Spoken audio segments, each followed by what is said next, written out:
What is going on, guys? Welcome back to another conspiracy theory with your host, as always, K-Mac Time. Today we're looking at a very, very cool subject.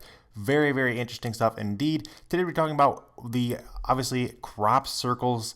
Are they made by aliens? Are they human-made? Is there something behind this? Or is it just one giant hoax? Who knows? But we're going to dive into some of the history, the background, some knowledge about this.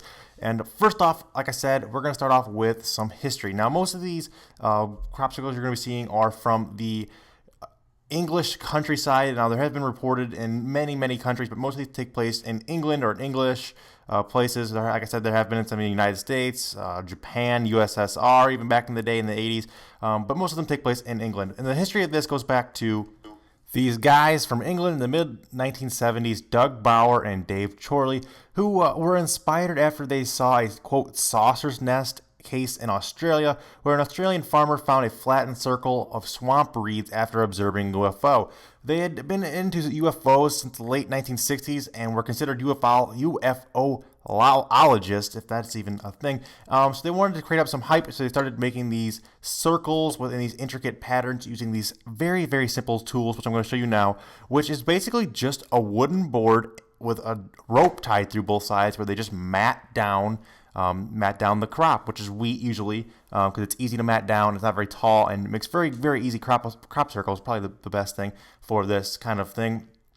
And like I said, they would just detail out a drawing of what they were going to make, and then just follow the drawing with this. And they could come out with very, very beautiful patterns. And back in the 1970s, no one knew it was them doing it. And then they eventually, in 1991, I believe, they had admitted that it was them. They admitted to all of them that they were responsible for over 10,000 of these worldwide, and that it was, basically man-made.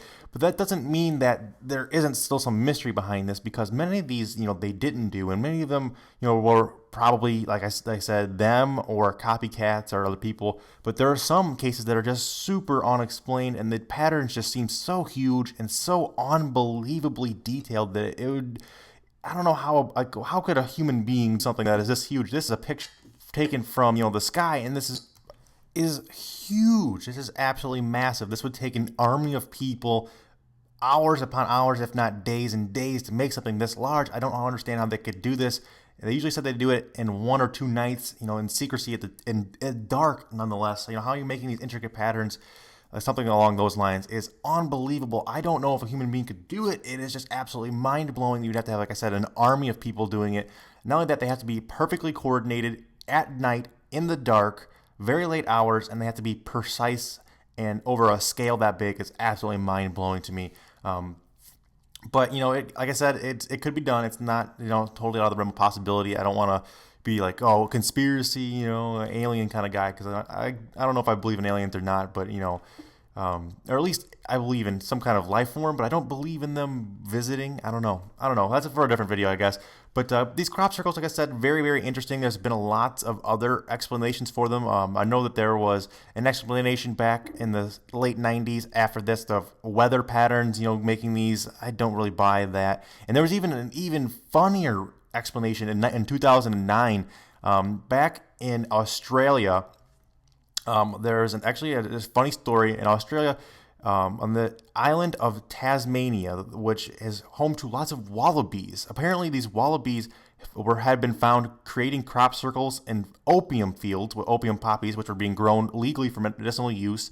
Apparently, a bunch of these wallabies consumed some of the opiate, which is basically, some kind of drug, and they began running in circles. So they got high as balls and started running in circles and making these weird crop circles in Tasmania. Which is hilarious. That's a really, really funny one. But again, do I believe in aliens? I don't know. Maybe. These crop circles, I do believe most of them are man-made. Like you see here, Pac-Man. Obviously, an alien's not coming down to make a Pac-Man in a field. Some people are just jokesters and want to have fun. But this one right here, this is one of the ones that just blows my mind. This would be so crazy. And a lot of these, like I said, have been coming around places like Stonehenge and ancient artifacts, stuff like that. So very, very weird, very, very creepy. And here's a look at what the normal wheat stem looks like and what it looks like after it's been matted down. A lot of people say that if you were going to mat it down with a board, it would break and not bend. you know, a lot of things like that. And also, there's been a lot of testing done on the wheat itself inside of the crop circles. People say that it has been radiated in some way and doesn't grow as fast, along with other things. But, you know, that's still up for debate. I don't really believe in that too much, but let me know what you guys think down in the comment section. I would love to know if you guys think that aliens are real, or what you guys' opinion on crop circles are. Do you like them? Do you not like them? Do you think they're alien made? You know, I think they're man made. I would love to know what you guys think down in the comment section. Make sure you guys leave me a comment. Make sure you guys hit that subscribe button if you guys are new around here. Also, if this video gets to 500 likes before the end of the weekend, I'll go ahead and throw out next week's conspiracy theory a day early for you guys. As always, guys, have a great day. Game the fuck on. I'll see you in the next video, guys. Peace out.